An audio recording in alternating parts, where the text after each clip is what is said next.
This is John from Quantum Monks, just interviewing young Felicia. Felicia is a student I taught 2 years ago by Skype. She's a student from China, but she's traveled the world, and she's very passionate about the underprivileged and about mental health. And when she left China last couple of years ago, or might have been longer, she was heading for New York to do a degree. So we're about to catch up with young Felicia. So Felicia, hi.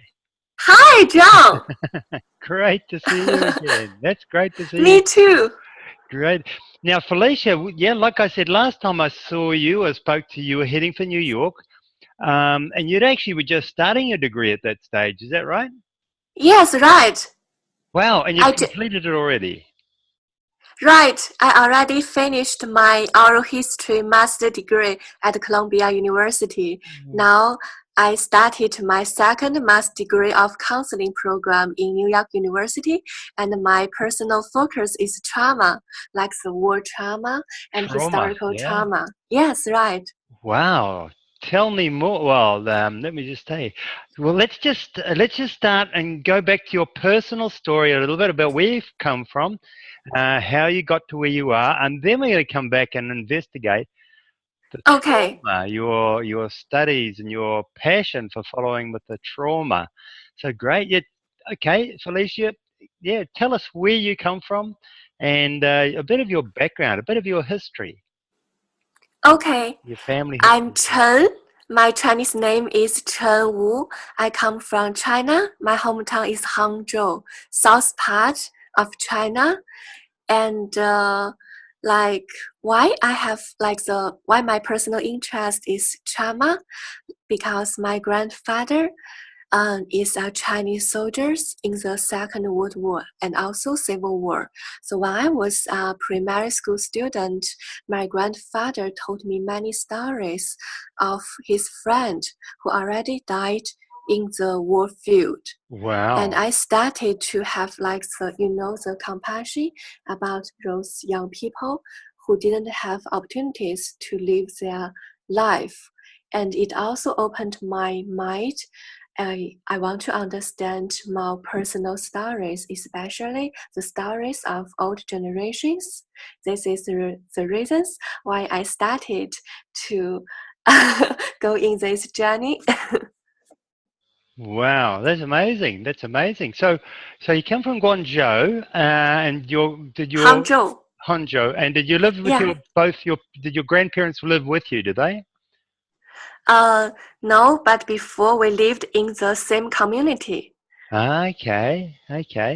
So just tell me a bit about your community. I like to hear so people can understand a bit of your background, your family, whether rural community or was it sort of commercial? What sort of community was it, and what just were the conditions there? Did was it a big school or a little school? Tell me about just your background, upbringing, your background and your upbringing early in life, up to about 15 or when you left school.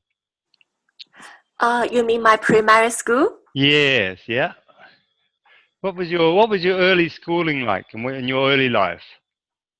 Oh, actually, I grew up in a small town called Zhoushan, which is nearby Hangzhou. It's also in the south part of China, and there is a big sea in my small town, and I could eat many seafood.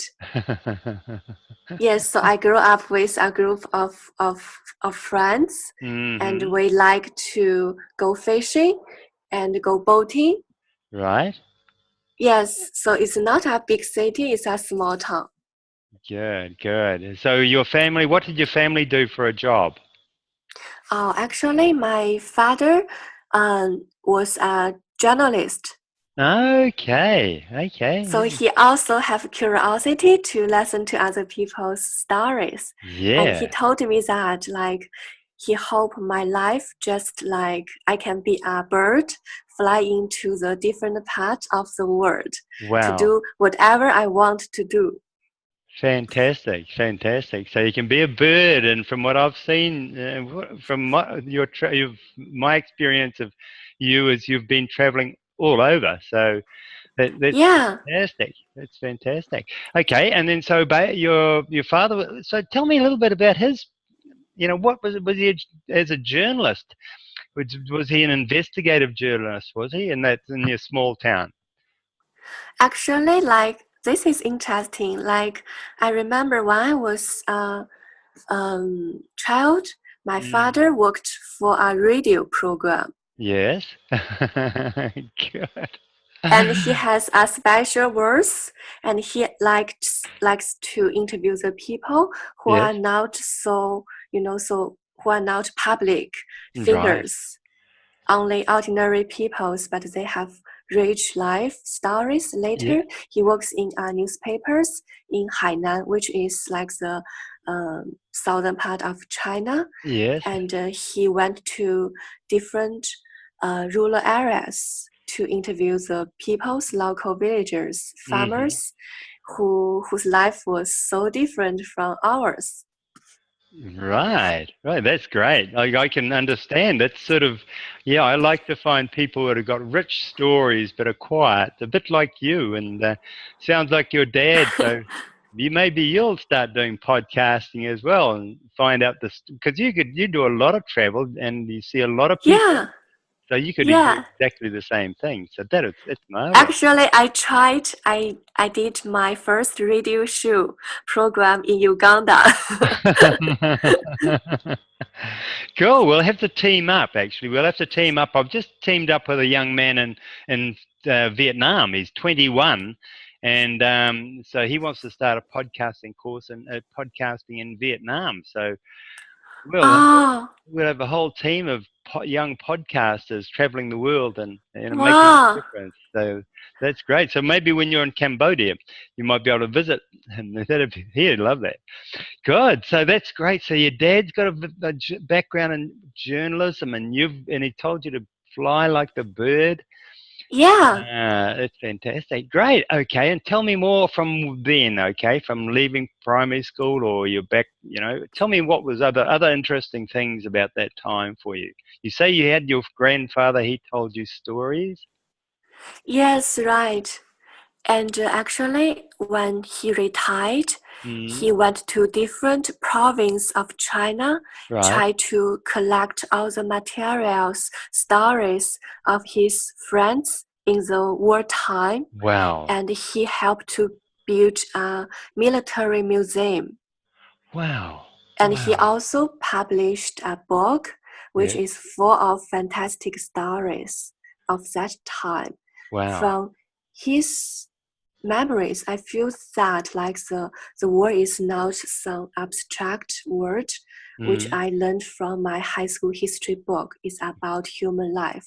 wow. Like every minute is about a person who have a family, but their life, their memory, like returned, remade at that period forever. So later I want to know more about this historical trauma stories. I went to a program, a historical documentary program, and I started to interview old generation by myself, like people who suffer from the Cultural Revolution, Great Starvation, and some other political activities. Their stories are so unique, amazing, powerful for me as a young person who didn't grow up in that period.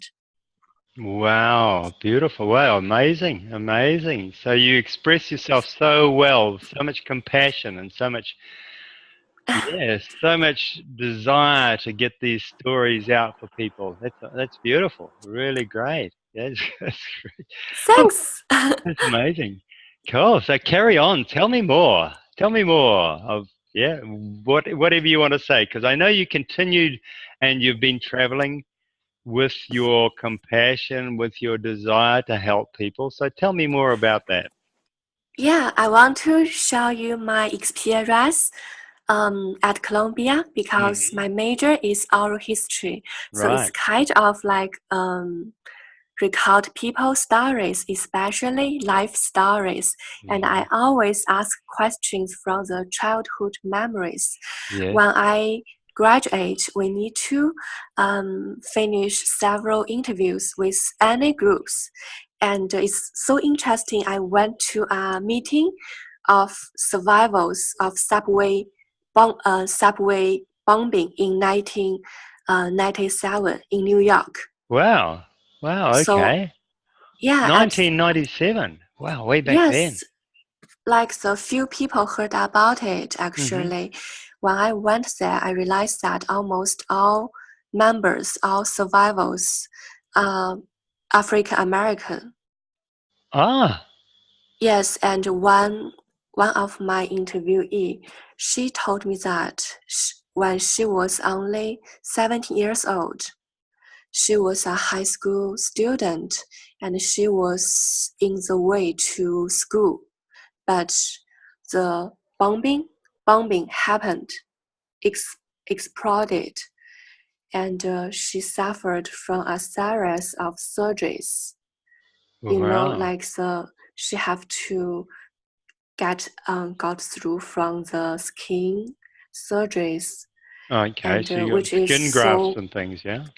yes, right, which is so painful for her as a young girls. And she told me that when she was in the hospital, she received a beautiful card from another student in primary school, which Right. is a painting of a play. And the words stated that I hope that you can recover as soon as possible, just like that play, which is kind of a big healing for her. And Nice. she told me that because all the victims are black peoples. Right. So at that time, there is not many newspapers reported their sufferings. And she feels that their stories were kind of forgotten. Right. Without Amazing. any attention.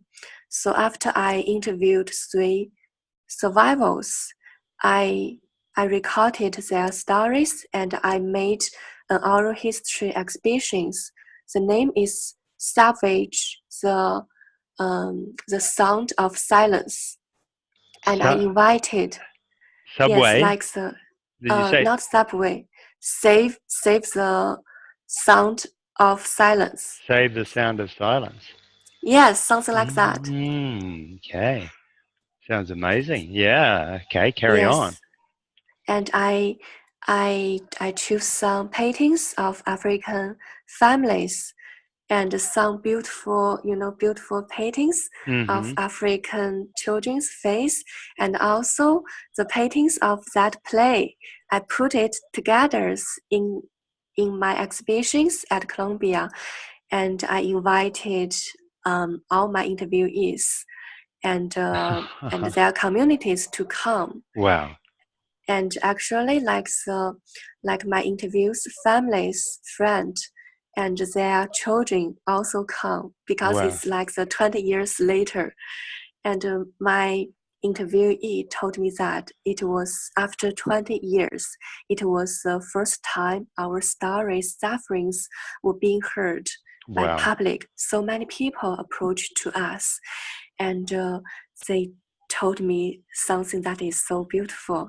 And she said that it was she felt being honored. It was a great healing for her. Amazing. Wow. Yeah, I feel this is something I really want to do. Record people's stories, let others to be the witness, to sing their powerful resilience and human spirit. Beautiful. Beautiful, Felicia. Beautiful. Absolutely stunning. So that's incredible. After 20 years, yeah, because of your compassion and your concern for people not being heard, you went there and you saw them and you presented, you made an opportunity for them and their whole community. yeah, and nobody else had done that in all that time. And here you come from China, and away from you're miles, thousands of miles from your own home, and your heart opens up. That's incredible. Beautiful, beautiful story, Felicia. Beautiful story. Yeah. Incredible. And like you say, and from the sounds of it, your granddad and then your father and that's yourself. What a family. What an amazing family. Yeah. And it was really quite interesting. And you also mentioned in that, of course, another part of that healing for the person was she spoke about the card that someone gave her. Yes, Tell, right. tell me about that a bit more again. Because like at that time, she was in the hospital and she Yes. always cry. She Right. feels that she can never come back to her normal life. And Mm-hmm. at that moment, she received a letter Right. comes from like the primary school student. Wow. Yeah. Yeah. And in that letter, there is a painting of a play, which just kind of took off. And there is a statement, hope you can recover as soon as possible, just like that flight. Incredible. Incredible. Amazing. And she's remembered all her life.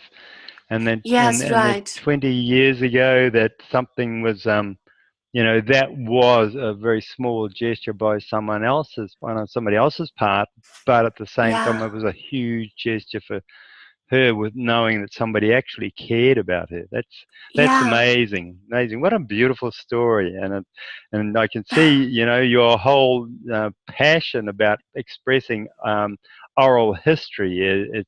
It's actually who you really are. What an amazing passion you have. Good, good.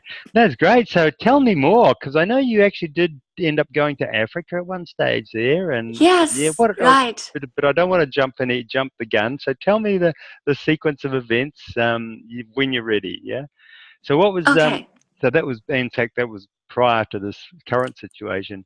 So yeah, when did so you went to school and you had the time with your parents, and you experienced what your granddad did with the museum and things, yeah. and so that was a great background. Tell me more about that, and then when you moved and started traveling. When did you start traveling?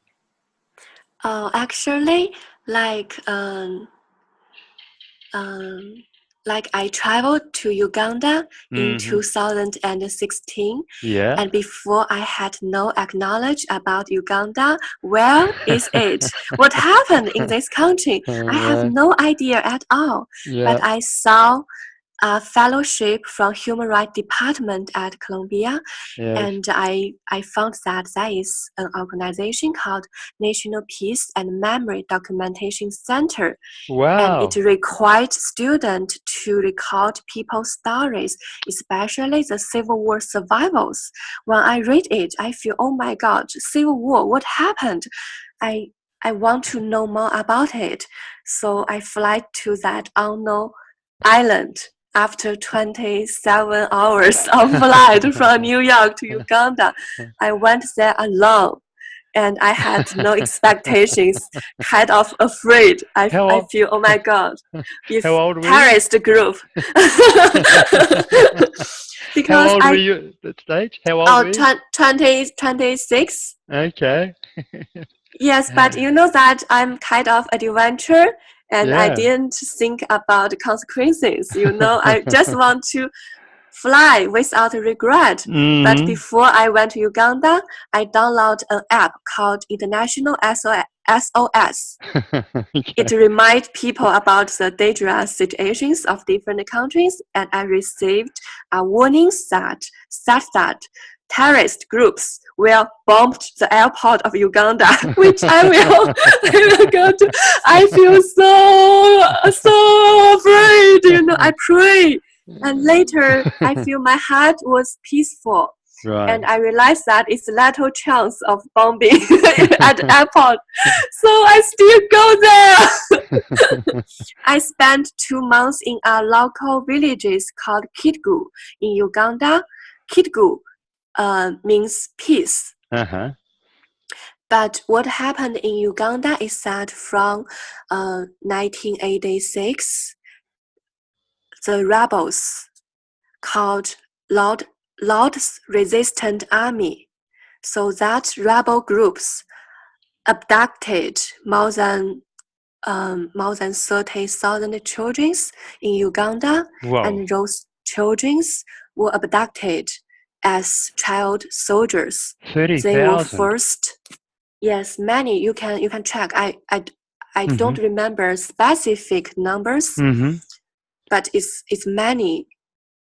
It's many, and they Wow. were forced to conduct brutal things. Brutal things, yeah. Killed their parents, cut the legs and the hand of their siblings.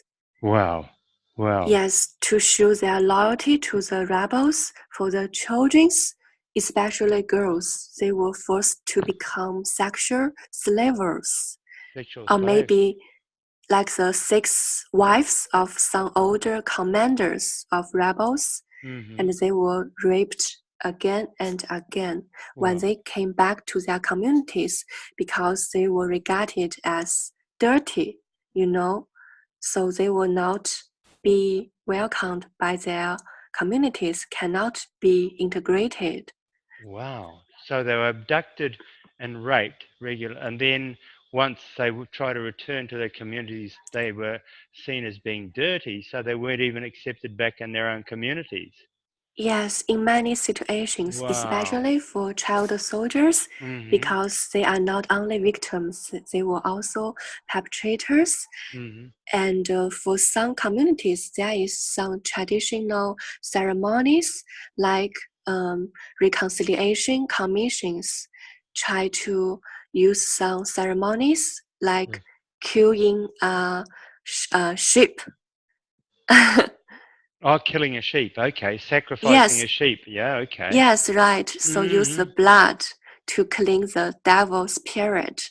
From the child soldier. Wow. Yes, something like that. But even I know so many those stories, I still remember the first time when I really listened to the real person stories. I went to a local Red Cross committees nearby my house. Right. I Red met Cross, yeah.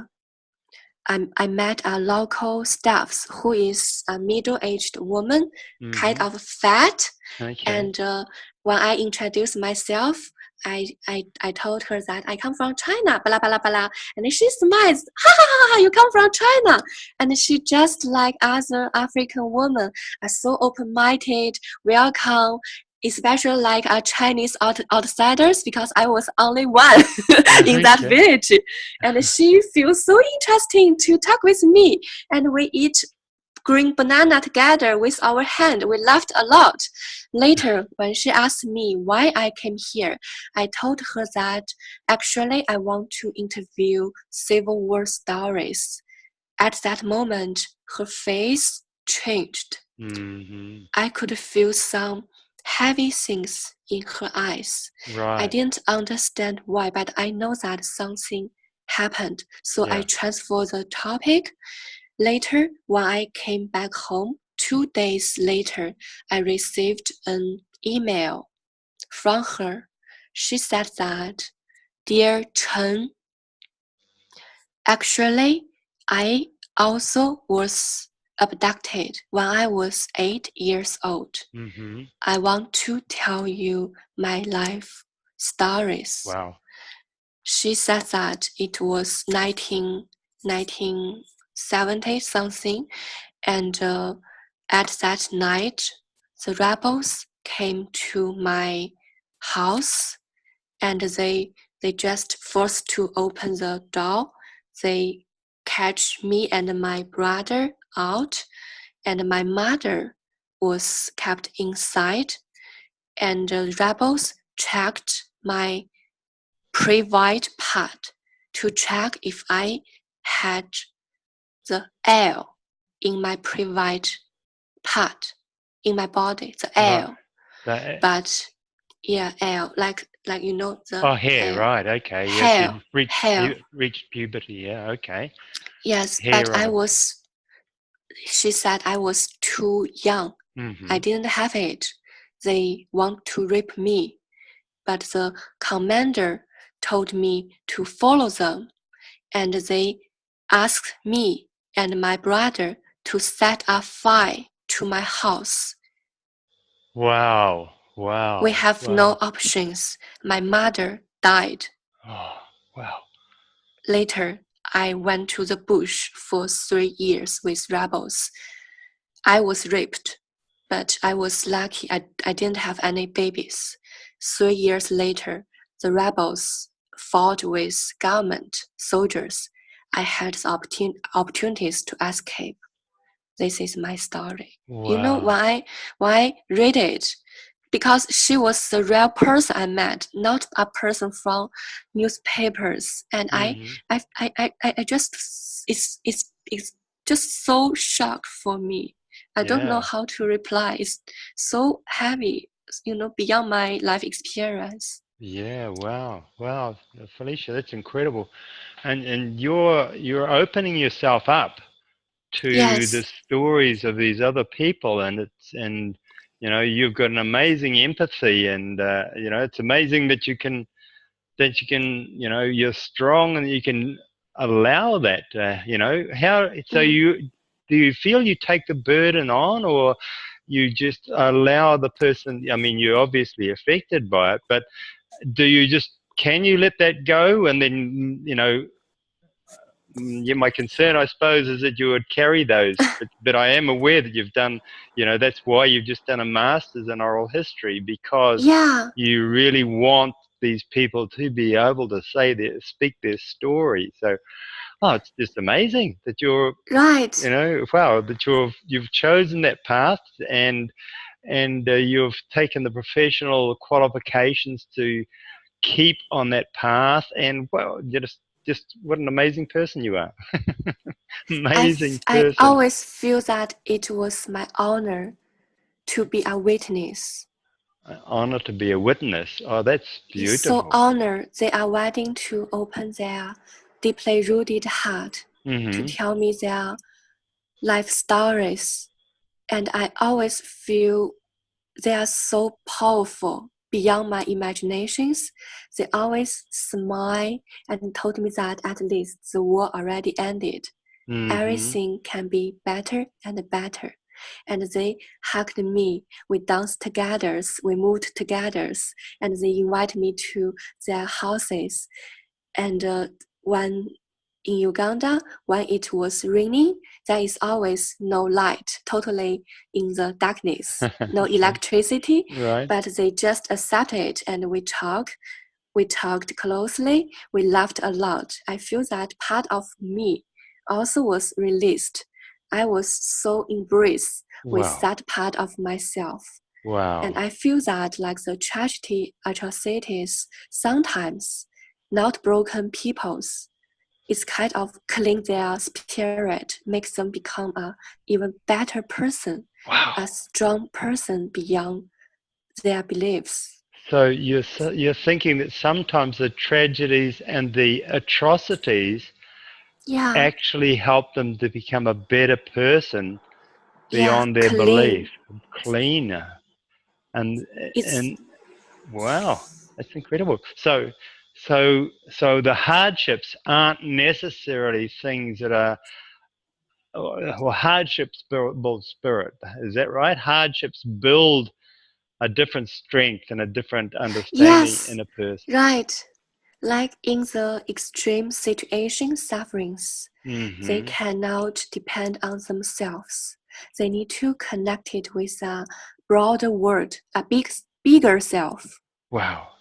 And sometimes like invite the spirit, God come. Right. I remember that I interviewed a local chief. Chief, community, right. religions, yes. And he told me that when he was a teenager, in his old villages, he also was abducted. And his father couldn't do anything to protect him. And he stayed in a local bush for several months. And he had a serious disease. So he cannot move. He only can crawl, Okay, so he's sort of paralyzed almost. Paralyzed. Semi-paralyzed, yeah? Yeah, so he was abandoned by rebels. Wow, okay. They want him to die. But Mm-hmm. he said that it's so interesting because it was an isolated bush. There is nothing, no food, no people, nothing. He feels that he will die immediately. But suddenly a dog appeared to him, A got dog. him honey, A and dog did. a dog, yes, a dog. Wow. And that dog has a broken leg Wow. Wow. So a by a dog brought. hunting trap. God Lord. So the dog brought him honey, you Yes, say? and fresh meat. Wow. Some small meat. Ant, I don't know what, but feed him. Good Lord. And the dog had lost its leg in a hunting trap already. So the dog Yes, was only right. three-legged or something like that. Yes. Whoa. So the teenager she feel, oh my God, what happened? How could that happen? And suddenly he listened to God talking to him. God Mm-hmm. said, now it's your time to come Wow. back. And he feels that something was opening, and he started to crawl towards the direction of his home. And Wow. he didn't remember how long it takes. He met his sister who tried to fight him in the bush. Wow. It's just so amazing. Incredible. The only explanation is God. God guides them, So his sister is a smaller girl, short girl, but Right. she kind of accompany him, hold him to back home. Right. So he Right. survived. So I feel that always something happened. God's word. Mm-hmm. Something cannot be explained by the ordinary life. Wow, for sure. That's just beautiful. Wow, what wisdom. The wisdom. I did so really the hardship. Reminds me. I did read in quite a bit of my research. I've been looking at a lot of history. Had an interview yesterday with Dr. Kellerman about the Mayan calendar, about history from the Mayan times, and there are the days and nights in the Bible. The 6 days and 7 nights of creation. The nights are actually tough times, and the days are light times. That's how he relates the Mayan calendar, but he says the same thing is sort of related in the Bible. But I was speaking to him about that, and then also someone else I researched back then was a person called Teilhard Lee Chardin, Teilhard La Chardin, who was actually he was wanting to be a priest in 1917 or something, and he was in France in the beginning of the First World War, and he was drafted into the army, and he didn't want to be a soldier, so he became a stretcher bearer at the front, and he actually saw the death of the everyone in the trenches and the artillery raining down, and the death and destruction. And actually he saw within that the divinity, a divinity, that he actually gained more of an understanding of creation in that death, and just giving yourself up to life, to death, to life. And that's, he actually got more from, as much from that or more, about his understanding of the whole conscious process of life, rather than being an individual. So that was, that fits into the same sort of story, that life is a process, not necessarily an individual thing. And sometimes these hard times are something to temper our spirit, temper our experience. But that's just amazing, Felicia. And and you're given these people, and so do you find that once these people have an opportunity to speak to you, that they actually start to feel a healing or a clarity, or I realized that they feel that as a Chinese student comes from far away, I care about their stories. I want to listen, and I feel that it's kind of amazing feelings of connection between us. And I feel that and I feel that they can understand that I learn from them. They are not weak, they are strong. Right. Wow. Wow. They see Incredible. themselves from me like a mirror. Oh, like a mirror. Yeah. Oh, wow. Okay. That's incredible. So you've come. They see that you are there as a mirror of their experience of them themselves. The strength that you are showing to be present for them is a mirror of their own strength, and they can speak to the mirror and then get on with Yeah, their lives. yeah. Whew, there's so much in what you're saying. It's incredible. Just so heart opening. It sort of wrenches the heart open. That's amazing. So with that, like there was Uganda, and then you went back to China, right? Yes, right. And Okay. I realized that because in Uganda, what I did was just record people's stories, but Mm-hmm. sometimes I cannot fully understand about their sufferings and how Mm-hmm. to heal them, how to provide healings for them. Right. So I Right. decided to continue to study trauma Mm-hmm. psychology.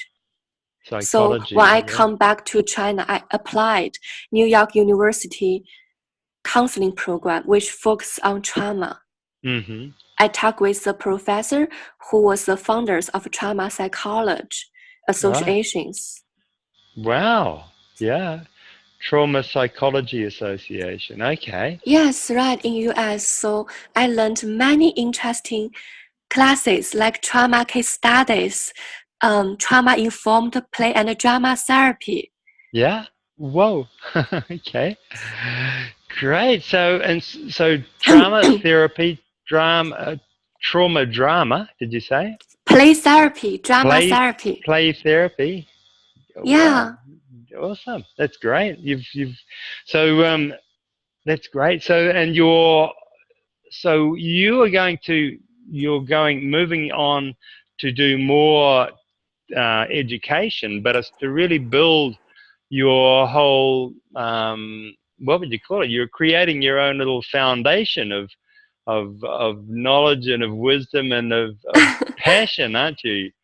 That with the teaching you're doing, what do you see for yourself then with this? Do you see something eventuating? Do you have a plan, or is it just evolving as you go? Actually, my final dream is Hmm. to participate in Doctor Without a Border. Oh wow, Doctors Without Boundaries. Okay, I want yeah. to work with refugees Okay. in Jordan, Lebanon, Kenya. Kenya, Jordan. Yes, so in my play therapy class, I did a presentation how to use play and art therapy for the child soldiers, refugee children to heal their trauma. Wow, that's amazing. So you're already designing a play therapy for the children and the soldiers in places like Jordan and places like the Lebanon and Syria and Uganda. Yeah, Oh wow, wow. especially how to deal with the feelings of grief, bereavement, and loss, how to regain a sense of empowerment and safety, control, how to connect it with their disconnection of their emotions. Right, the disconnection of their emotions. Yeah. Well, Yes, sometimes, yeah. that's incredible. So, and that would the lady you spoke of back in Uganda that was really friendly and happy, and then you could see that she had problems when you said why you were there. Um, then she explained about being, at the age of 8, being taken from a mother and a son and a Mm. brother. Um, you then, what you sort of she came through eventually with the relief and the release, but that suffering also gave her cleansing. That's the sort of sense? Yeah, Yeah, yeah. yeah. And I feel that why she she is so strong and resilient, Right. partly because she worked as a staff for the displaced She came back. Well, I'm just sort of population. relating that to these play therapy and the children that are in these places, and the soldiers in, the Lebanon and Syria and Uganda. How do you think they,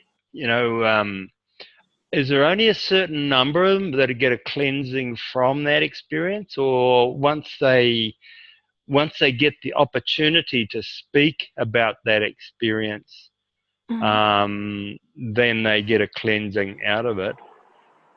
But I sort of there's a lot in there. Dissociation of emotions, the Yeah. death and bereavement. So I'm trying to just get the sense of the strength of that woman, and then how, not every child, every person gets that sense of amazing breakthrough of lack of attachment to the physical or whatever it is. So I'm just sort of playing with that in my mind.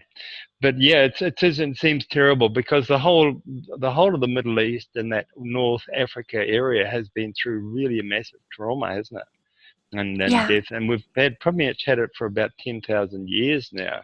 From my research, I've been doing quite a bit of research into the whole thing about the rape and the culture that changed, sort of the war culture, you might say, that began basically about 10,000 years ago, and it really did affect that whole area, right through the Middle East and Africa, and it seems to be going ever since. Cool. Okay. Well, that's great. That's great, Felicia. So, well, it's not really. Yeah, it is. It's just mind-boggling. So, what else? Have you got many people assisting you with this journey? Are the people? I mean, you're so passionate, and are you writing books? Are you creating? Like you said, you've already created your play therapy. Is that a book? Is that something you've already written, ready to go for, a text for people?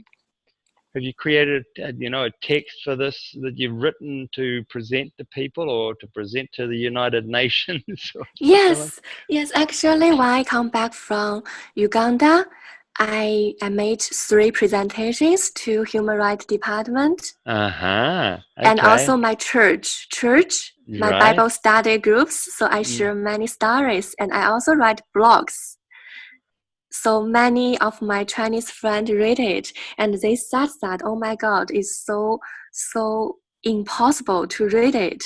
They cannot believe that in the same world, there are some people live in that situations, but they live in the same space. They just didn't imagine that people sometimes lack of the imaginations of others' sufferings. That's right. And they focus on themselves. Especially China is developing quickly, so people are fulfilled with anxieties, competitions, desires, want to be better, want to win, want to be seen, but they didn't expect that other people were still suffering from basic need, from survival. Wow. Amazing. It's beautiful how you express yourself there. It's amazing. And really, like, you did right. So many people in the world have absolutely no idea.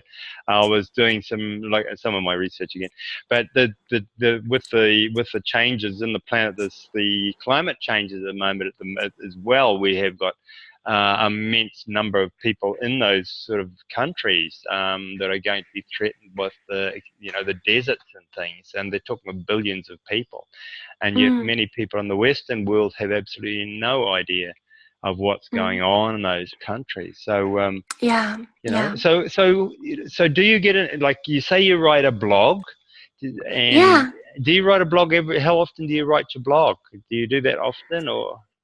Not so often. No, I write an article about my experience, especially my interview stories in my blog, and I also sent my radio program to my Chinese friends so they can listen to the stories. And actually, it's all about my Uganda experience, like a diary. I read it. Good. Yeah. So we're going to have to start seeing how we can bring together an organization, aren't we? Okay. I have some ideas about creating a cryptocurrency for women. Oh. Yeah, and then basically part of the money would go towards, the areas that are being desertified because so many people there are suffering. Yeah. But it would be based on a credit union model. And so I've been talking to quite a few people here actually, because you actually have got a huge passion, and simply with access to some support, you will be doing amazing things. So there, I sort of don't usually not really talking about that much until I get the system set up. But that's great. So okay, so you're creating in your mind you've got a play therapy set up. Oh, you've done Yes. you've already done the presentation, so you just need to publish it now. Is that right, or just go out there and live it? Because you're living life so busy, you're enjoying the actual hands-on, that I suppose the actual put it into publication is. Have you got a publisher already for your books and things? No, haven't. But I write my thesis about Uganda experience. Your thesis, yeah, okay. Yes, my professor liked it. He said that you can publish it, but I feel my thesis has many grammar mistakes.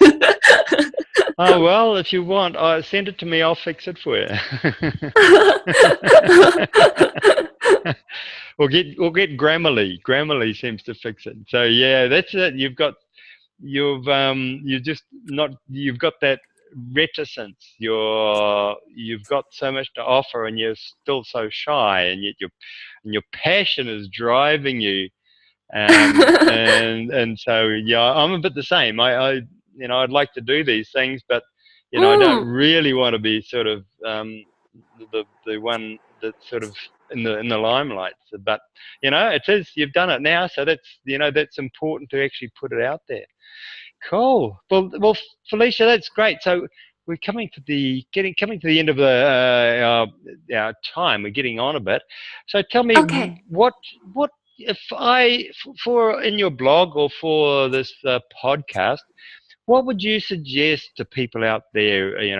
A way of learning more compassion, or of how would people go about experiencing more the empathy with other people, how and Yeah, I experiencing the think life you're leading of being free as a bird and following your passion.